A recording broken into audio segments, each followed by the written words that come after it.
Good morning friends, मेरा नाम doctor Shubham Agarwal है। मैं निविक हॉस्पिटल के अंदर orthopaedic joint replacement and arthroscopy consultant हूँ। जैसा कि हम आपके लिए time to time educational videos लेकर आते रहते हैं, तो आज उसी कड़ी में हम आगे चलते हैं। आज हम बात करेंगे हिप पेन के बारे में। हिप जॉइंट यानी अपनी बॉडी का सबसे बड़ा बॉल एंड सॉकेट जॉइंट है, जिसे कूल्हे का जॉइंट भी कहा जाता है। कूल्हे के जॉइंट के अंदर दर्द होना बहुत ही कॉमन सी आम बात है, जो मरीज़ हमारे पास कई बार लेकर आते हैं। तो आज हम उन्हीं के बारे में जानते हैं कि क्या कारणों से ये हो सकता है और इसका क्या इलाज रहेगा। हिप पेन होने का सबसे विशेष कारण पेशेंट का रहता है कि उसकी कोई मसल इंजरी हो गई हो, या फिर कोई मसल पुल हो गया हो, या फिर कोई अनइवन एक्टिविटीज़ कर ली हो अपन ने, जैसे कि एक्स्ट्रा क्लाइंबिंग ऑफ स्टेयर्स हो गई, एक्स्ट्रा रनिंग हो गई, out of the way exercises हो गई। वो one of the major reasons है हिप पेन होने का।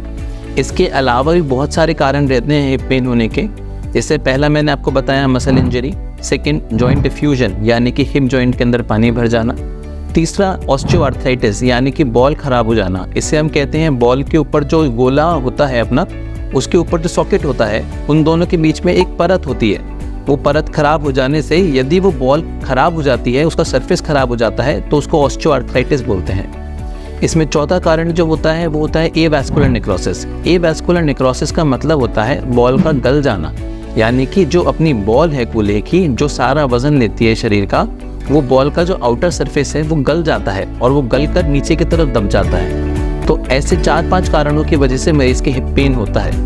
अब ये चीज़ का पता कैसे लगाए कि क्या कारण से आपके हिप पेन हो रहा है, इसके लिए आप क्लिनिशियन से मिलिए। क्लिनिशियन आपके अलग अलग टेस्ट करेंगे, कुछ जांचें करेंगे, उसके आधार पर आपको बता पाएंगे कि क्या कारण है आपके हिप पेन होने का।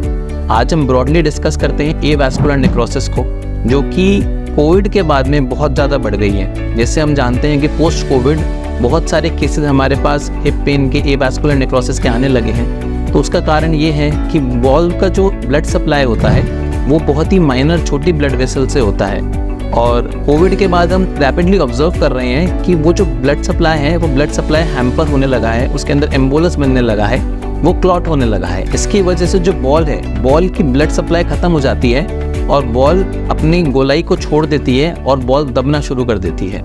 इसको हम एवास्कुलर नेक्रोसिस कहते हैं। एवास्कुलर नेक्रोसिस होने के और भी कई कारण होते हैं, जैसे कि स्टेरॉइड इंटेक, जिनके लंबे समय तक किसी बीमारी के कारण स्टेरॉइड चला हो, उनके एवास्कुलर नेक्रोसिस हो सकता है। दूसरा अपना कारण होता है कोई इंजरी हो जाना, जैसे कि कोई फ्रैक्चर हो जाना, कोई चोट लग जाना, या फिर कोई ऐसी इंजरी हो जाना जिसकी वजह से ब्लड सप्लाई रुक जाए और बॉल अपनी गल जाए। तीसरा कारण हो सकता है कि कोई जेनेटिक चीज़ हो, या फिर कोई ऐसी बीमारी हो जिस बीमारी के बारे में बहुत लंबे समय तक अपन ने ध्यान नहीं दिया है और वो लंबे समय तक अपने बॉल के ऊपर प्रेशर डाल रही है। इसकी वजह से भी एवास्कुलर नेक्रोसिस हो सकता है।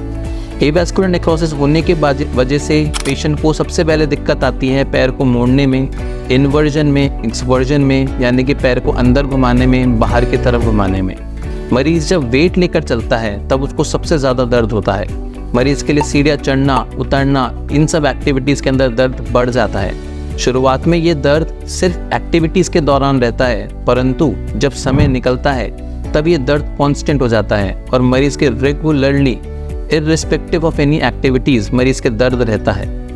इसके इलाज की हम बात करें तो सबसे पहले तो हम आपके एक एमआरआई कराएंगे। एमआरआई कराकर हम पता लगाएंगे कि कौन से स्टेज में है आपका एवास्कुलर नेक्रोसिस। 4 स्टेजेस के अंदर होता है एवास्कुलर नेक्रोसिस। तो एवियन अगर ग्रेड 1 है या ग्रेड 2 है तो आपके जॉइंट को बचाया जा सकता है। आपके जॉइंट के अंदर रिप्लेसमेंट की आवश्यकता नहीं है, आपके जॉइंट को कुछ दवाइयाँ देकर या फिर एक छोटे मोटे ड्रिल होल वाले प्रोसीजर से बचाया जा सकता है। पर अगर वो ग्रेड 3 या ग्रेड 4 पे पहुँच गया तो हमें ऑपरेशन की आवश्यकता पड़ेगी। ऑपरेशन के अंदर भी या तो हमें ड्रिल होल करना पड़ेगा, डिकम्प्रेशन करना पड़ेगा, या फिर अगर वो ग्रेड 4 तक आ ही गया है तो हमें टोटल हिप रिप्लेसमेंट करना पड़ेगा, जिसे हम कूल्हे का प्रत्यारोपण भी कहते हैं। तो इस चीज़ के लिए सबसे अच्छी समझदारी इस बात में होगी कि आप जल्दी से जल्दी आइए अपना हिप पेन को लेकर, जिससे कि डॉक्टर ग्रेड 1 या ग्रेड 2 में ही उसको डायग्नोस कर ले और उसको वहीं रोक ले, ताकि अपना हिप रिप्लेसमेंट की स्थिति अपनी ना पहुँचे। अपना जो जॉइंट रिप्लेसमेंट है वो हम बचा सकेंगे और हम आपके जो ओरिजिनल जॉइंट हैं उनको दवाइयों के माध्यम से या फिर छोटे मोटे ड्रिल होल के प्रोसीजर से बचा पाएंगे। तो ये थी हमारी एवास्कुलर नेक्रोसिस के बारे में जानकारी। बाकी चीज़ों के लिए हम इसी तरह आपके साथ में आते रहेंगे। नीचे दिए गए नंबरों पर आप संपर्क कर सकते हैं। Thank you so much.